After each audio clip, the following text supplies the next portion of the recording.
A'udzubillahi minasyaitonirrajim. Bismillahirrahmanirrahim. Allahumma sholli ala Sayyidina Muhammad wa ala ali Sayyidina Muhammad. A'udzubillahi minasyaitonirrajim.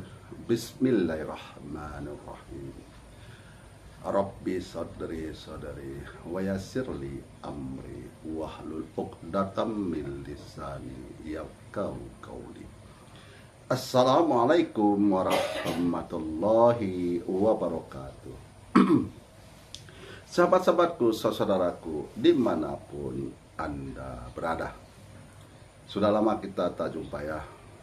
Memang karena kita ada kesibukan di dunia ini, yang ada kewajiban yang harus kita jalani, yaitu menafkahi anak istri. Nah, saudaraku, yuk kita simak dua video berikut ini untuk kita jadikan renungan dan kita jadikan pikiran untuk meniti jalan kehidupan ini menuju ke dalam kematian yang sudah dijanjikan. Mulai kapan jadi Nahdlatul Ulama ngajari benci Ahlul Bait? Mulai kapan? Wah, ini produk baru ini dulu model ini. Anda tahu Kiai Mas Imam, Anda tahu Kiai Khalil Bangkalan, Anda tahu Kiai Abdul Hamid, Anda tahu Kiai-Kiai besar. Mulai kapan ini kerucuk-kerucuk ngajari benci Ahlul Bait nih? Mulai kapan? Anda baca kitab ente? Nggak baca kitab, mau sok jadi kiai, bukan kiai ente, palsu kau. Wallahi palsu, kamu yang menyesatkan umat. Kamu yang menyesatkan umat. Nggak usah diikuti model demikian. Nggak usah diikuti model demikian. Paham ya? Ini ana sampaikan demi untuk menyelamatkan Anbiya. Terus bagaimana habaib? Kalau bahasa sekarang, ini Nabi dan keluarganya, ulama itu pengawalnya. Karena itu, kau ngikuti pengawal, itu mereka mengawal keluarga Nabi. Dan mereka itu adalah taqolain, dua pusaka yang ditinggalkan oleh Nabi kepada umat, yang jika kita berpegang kepada duanya, jangan salah satu ya, dua-duanya nggak sesat. Ente ngikuti Al-Quran tapi nggak ngikuti habaib, ente juga sesat. Sekarang muncul macam-macam. Itu al-ulama warasatul anbiya, bukan habaib warasatul anbiya. Loh, nggak baca hadis itu kalian itu apa itu? Karena itu hati-hati. Kalau sudah mulai ada buhut, berarti kamu sudah meninggalkan satu daripada takolen, dan kamu akan sesat pasti. Nah, setelah kita menyaksikan dan mendengarkan dua cuplikan video tersebut, maka mari kita kupas tuntas apakah yang disampaikan itu benar atau yang disampaikan itu tidak benar.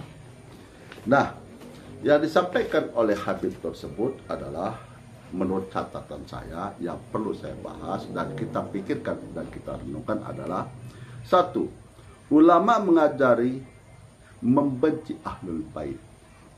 Yang kedua, kroco-kroco mengajari membenci Ahlul Bait. Yang ketiga, bersumpah bahwa kiai yang mengajari membenci Ahlul Bait itu adalah kiai palsu dan menyesatkan umat. Yang keempat, ulama itu pengawal Habib. Yang kelima, ikut Al-Quran, tidak mengikuti Habib, pasti sesat. Nah, aku kadang-kadang kalau mendengar kayak gini ini ketawa-ketawa aku. Kok bisa dia hanya mengetahui, membaca, lalu menyampaikan tanpa sedikit pun ada pemahaman. Dan beliau ingin disebut Habib. Baiklah. Yuk kita kupas tuntas pada malam hari ini. Jangan lupa membawa lampu atau obor atau pelita untuk menerangi jalan kehidupan menuju kepada kematian yang disebut dengan meninggal dunia. Jangan sampai kita termasuk golongan yang meninggal dalam keadaan su'ul khotimah. Nah, saudara-saudaraku, sahabat-sahabatku dimanapun Anda berada, sepanjang pengetahuan saya sampai usia saya sekarang ini, saya belum pernah mendengar ulama, kiai, atau ustadz untuk mengajari membenci sesama. Tidak pernah saya dengar. Untuk membenci manusia lain, tidak pernah saya dengar. Untuk membenci ahlul bait, tidak pernah saya dengar. Yang saya dengar, yang belakangan ini, yang ramai dibicarakan di YouTube, adalah masalah nasab. Nasab Ba'alawi. Ini disebabkan karena keangkuhan dan kesombongan daripada nasab Ba'alawi yang merasa lebih utama, lebih mulia, lebih benar. Bahkan ada Habib siapa tuh, lupa saya namanya itu.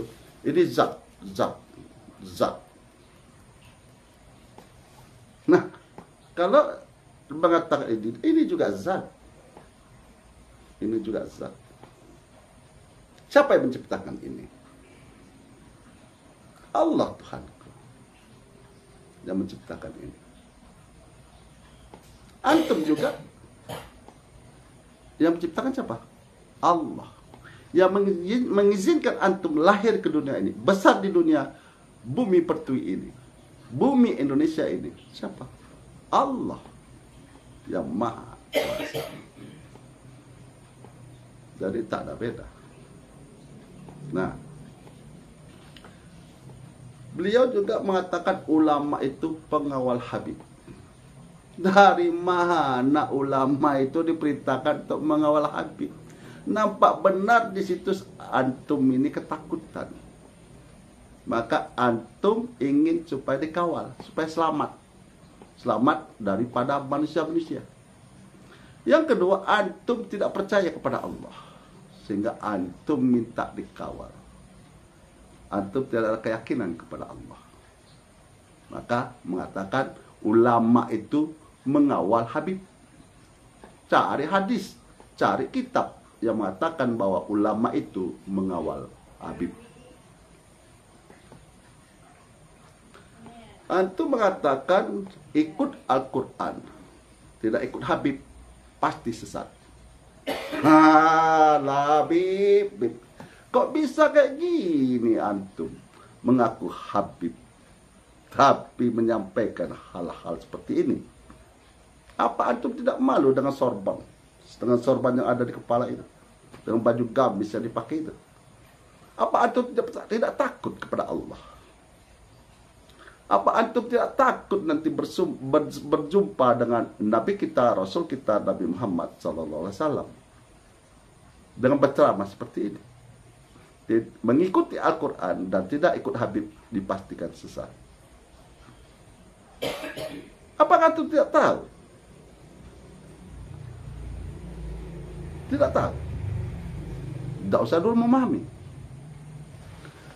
Al-Quran itu disampaikan oleh utusan Allah. Siapa itu? Nabi kita, Rasul kita, Nabi Muhammad sallallahu alaihi wasallam. Jadi nabilah yang menyampaikan firman-firman Allah. Nabilah yang menjelaskan firman-firman Allah. Nabilah yang mencontohkan firman-firman Allah. Nabi jugalah yang telah melakukan firman-firman Allah untuk diikuti oleh umat Nabi Muhammad sallallahu alaihi wasallam. Perintah di Al-Quran untuk beriman kepada Rasul, untuk percaya, hakul yakin apa yang disampaikan Nabi kita, Rasul kita adalah benar, untuk memperbaiki manusia-manusia di zaman itu, untuk memperbaiki akhlak-akhlak manusia di zaman itu. Yang pertama, yakin dan hakul yakin kepada Allah. Yang kedua, memperbaiki akhlak-akhlak manusia di zaman itu. Tak ada satupun yang mengatakan mengikuti Habib. Tak ada. Yang adalah mencintai. Mencintai itu berarti bukan memperbudak diri, tapi menghargai. Nah, seperti kita menghargai orang lain. Jadi, sepertilah itu perintahnya. Jadi, Habib kok bisa seperti ini? Yang mengatakan bahwa ikut Al-Quran tidak ikut Habib, dipastikan sesat. Berarti antum yang menyesatkan umat ini.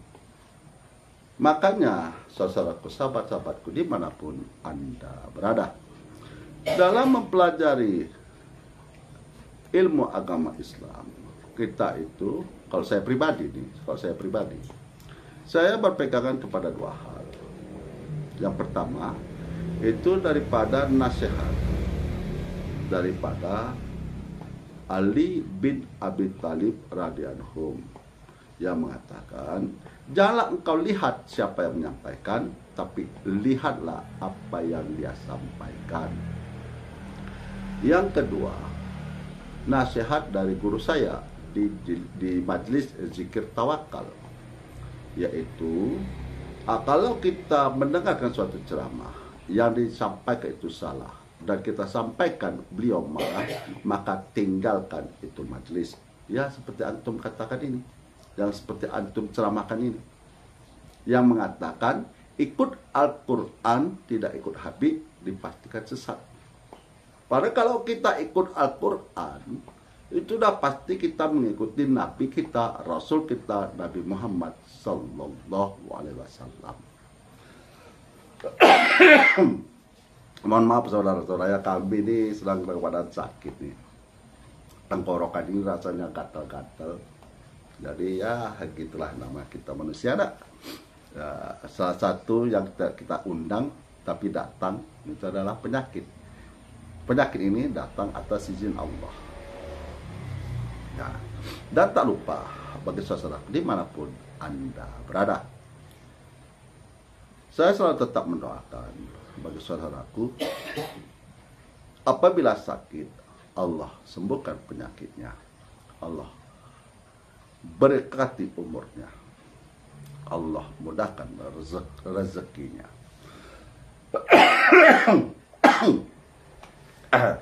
Jadi, dan bagi saudaraku, sahabat-sahabatku yang telah subscribe, like, komen, dan share daripada video saya ini, saya ucapkan terima kasih. Semoga Allah meneguhkan keimanan saudaraku dan memasukkan ke dalam golongan orang yang husnul khotimah. Ingatlah bahwa dalam kehidupan ini, perkataan dan perbuatan akan kita diminta pertanggungjawaban setelah datangnya kematian yang disebut meninggal dunia. Dan tak lupa, jangan lupa kita untuk selalu memperbaiki sholat. Untuk selalu memperbaiki sholat.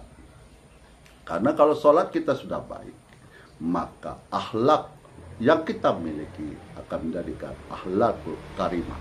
Seperti akhlaknya Nabi, seperti akhlaknya para sahabat.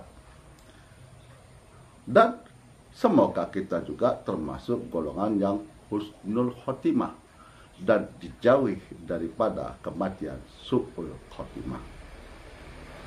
Akhirul kalam, saya akhiri dengan Assalamualaikum warahmatullahi wabarakatuh.